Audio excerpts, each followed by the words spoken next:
Hi there, hoping that you're well and that your summer is off to a good start. My name is Adrian. I am a musician who plays this instrument right here. Can you guess what it is? It's the violin.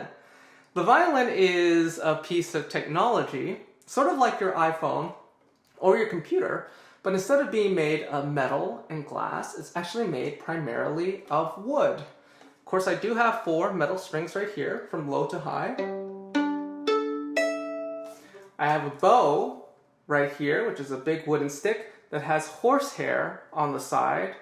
But it's a very simple piece of technology that human beings created not only to imitate the human voice when you sing, but also to be able to express different types of emotions. See if you can guess what emotion I'm trying to express with the violin right here.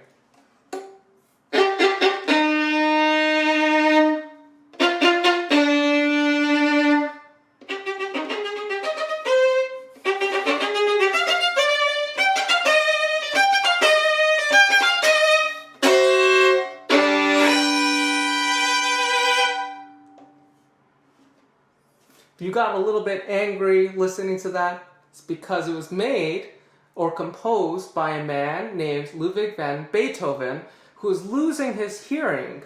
And because he was losing his hearing and he liked to write music, he got really angry and upset at the world, and he made that piece in order to be able to express his emotions. See if you can try this one. What kind of emotion am I trying to express?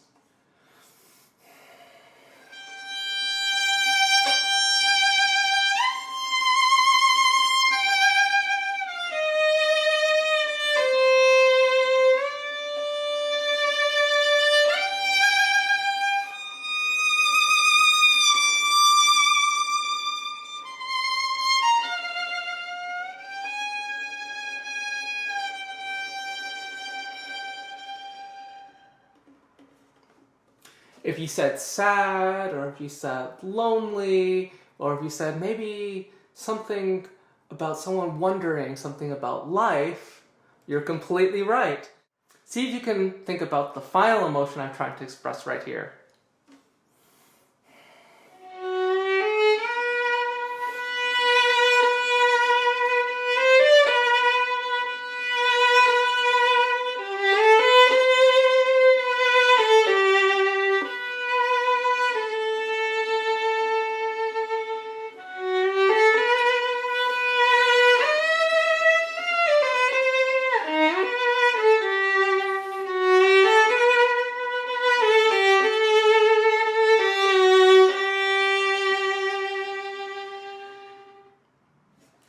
If you said hopeful or happy, you're completely right.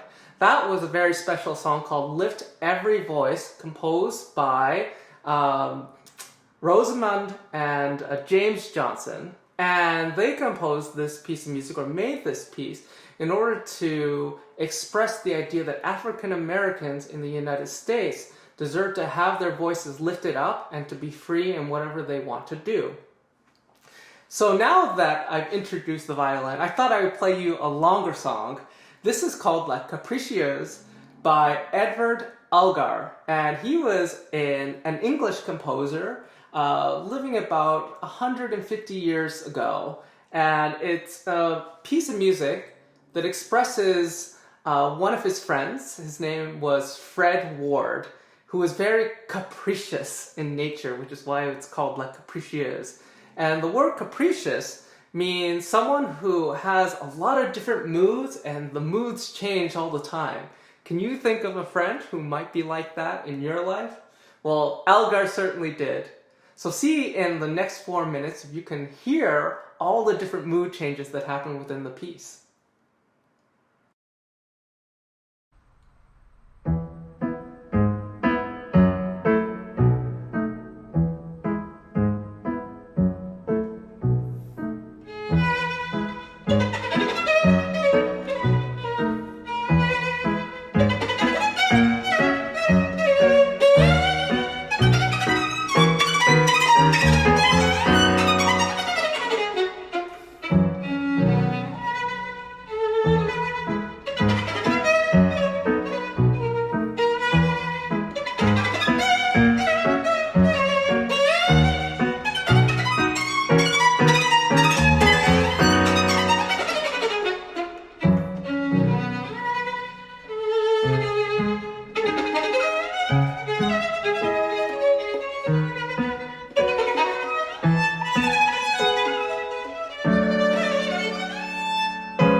I hope that you enjoyed that song, and by this point you're probably noticing that my body might be a little bit different than a lot of people. In case you didn't notice, I'm actually missing my right hand. This is actually what I call my baby hand because it still has 5 fingers. 1, 2, 3, 4, 5. But people say it looks like a foot, and unfortunately I can't stand on my own hands or feet. Maybe you can try it, but I'm not that talented. So when I was first born, my parents were very worried that my grandparents would not really like me because I looked different from everyone else. They thought that I would be bullied and teased and I would just not really live a very happy life. So when I first met my grandma for the first time, she said, "You know what?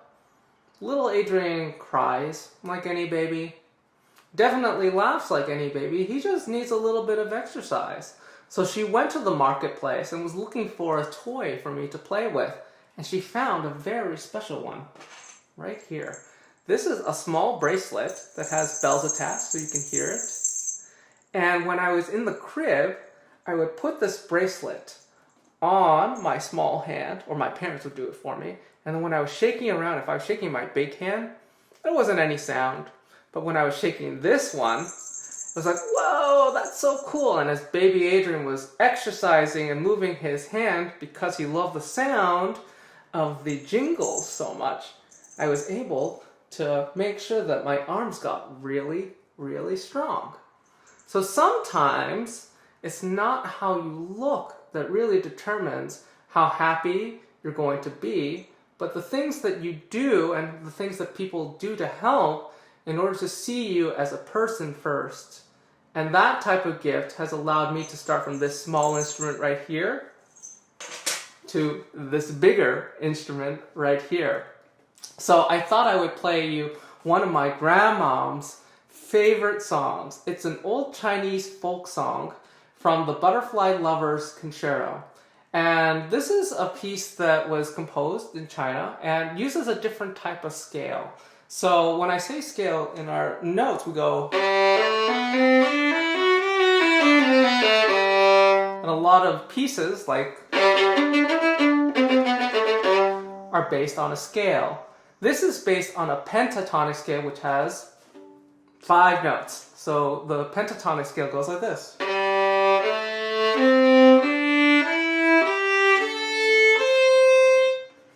And it just goes up and up and up, and then down and down and down. And you'll hear only those notes in the next piece that I'm going to play.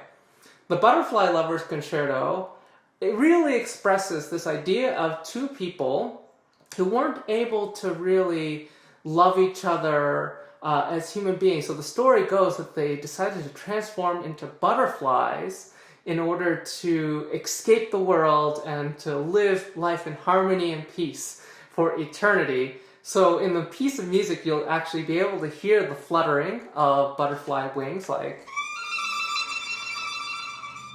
and you'll hear just a sense of peace that my grandma always loved when she listened to it. I always think of her when I play it, so I hope that you enjoy it.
So the violin was not the first instrument that I ended up playing. Obviously, it was the bells.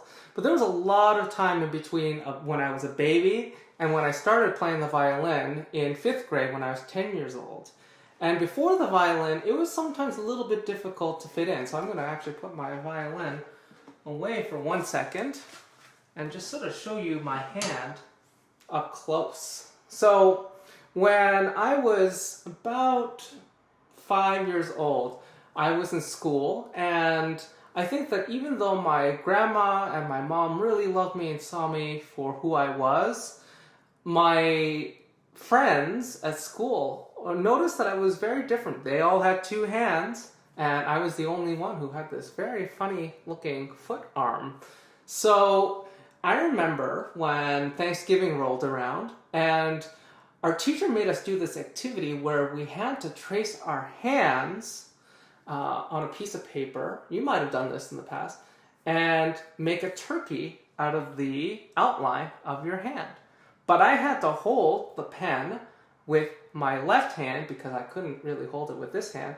And then I thought to myself, well, I can't make a turkey at all because I just have this small hand.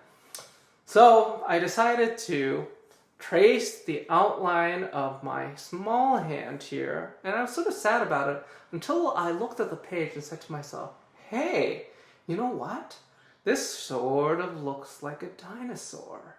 It has a very long neck right here, and it has a very small face. So I outlined my hand, and then I filled in the rest. So everyone had turkeys, and all of a sudden I had the only dinosaur for Thanksgiving, which is really cool. Eventually, my small hand also became an imaginary friend of mine. So whenever I was playing by myself, say I was at the cooking station, and then like my hand would walk up to me, and he'd go, oh, how are you doing? It's good to see you. Oh, you say you want some food that I'm cooking here? Okay, well, here you go. And then he would eat and eat and eat and get really full that he would just run away like this. And I was like, no, don't leave me my own hand. So sad. Actually, it wasn't very sad because I still have my friend here every single day. So when I was tracing out that drawing, it made me think about the idea that even though we might look like something on the outside, it really is what we do in order to fill the inside of who we are that really defines who we are as people. And sometimes you might want to express yourself as a ferocious dinosaur. Sometimes you might want to do something else. But it really is about a choice that you make to view yourself in a way that allows your body to be able to say, hey, this is awesome and I can do amazing things.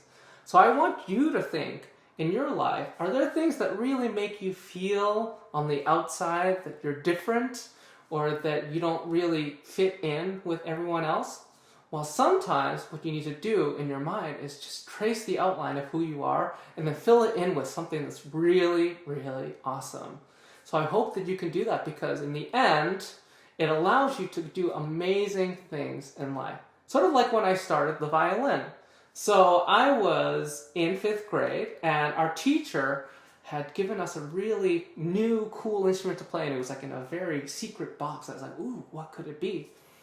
And I opened the box and then I was so disappointed because it was the recorder, just like this flute that has about 10 holes in it to play all the notes, and I wasn't able to hold it. So my parents said, you know what, little Adrian, we're going to have to look at different options. My dad said, you know what the cheapest option is? The human voice. You don't have to pay for it at all. It's free.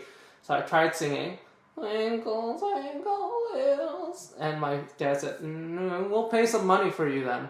So we tried the trumpet, which you could actually hold with one hand, but it was a little too loud for my family. So I decided on the violin because it wasn't the most practical instrument. I looked at it, and it was so beautiful. All these beautiful curves and the strings, so I started playing like this. And then my dad said, you know what, it's not a guitar. I was like, oh, what do I need? And he said, well, you need this bow right here. And I was like, uh-oh, I don't really know what I'm going to do to be able to hold it. So I actually did go to a hospital and I had this adaptation made for me. This is a plaster cast, the type of cast that you would have when you break your arm. Some pieces of Velcro, and then this piece of metal here is a metal called aluminum, which is very, very light, a piece of Play-Doh, and I was able just to put it on my hand like this, and then all of a sudden I was able to hold the bow. So an adaptation is something that allows a person to be able to change something different with the materials or the things that they have so that they make them into something that people like me who are different to be able to do activities like play the violin. So think about different types of adaptations in the world. If you see, for instance, someone who is in a wheelchair, for instance, that is an adaptation to help them move around so that they can be able to explore the city, for instance. There are different types of adaptations for people who might not be able to hear. So unlike Beethoven, who didn't have the technology, now we have hearing aids for people to be able to amplify or make the sounds coming into their ears a bit louder. So this spatula here, which is what I call it, is an adaptation to help me use the bow. And when I first played it, it sounded something like this.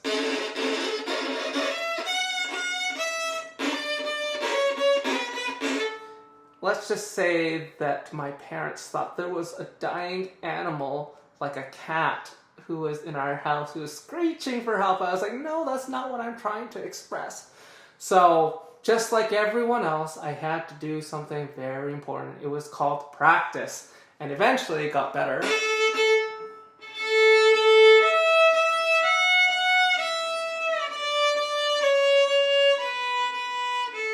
That I'm able to play the violin to this very day. So one last thing that I want to leave you with is this idea of failure. We spell fail, F-A-I-L. And my mom always used to say, when you feel like you failed at something, just think about it as your first attempt in learning. Because none of us are perfect. And that's probably a good thing. If we were perfect, life would be pretty boring.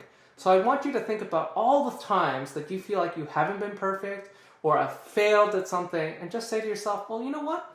This is my first attempt in learning something, and it'll always get better if I keep on trying. So here is my final piece of music. It is a jig, a dance, by a composer named Johann Sebastian Bach. A very lively and spirited and joyful piece of music that I hope that you really enjoy.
It was a pleasure to be able to play for you. Have a lovely day and take care. Bye.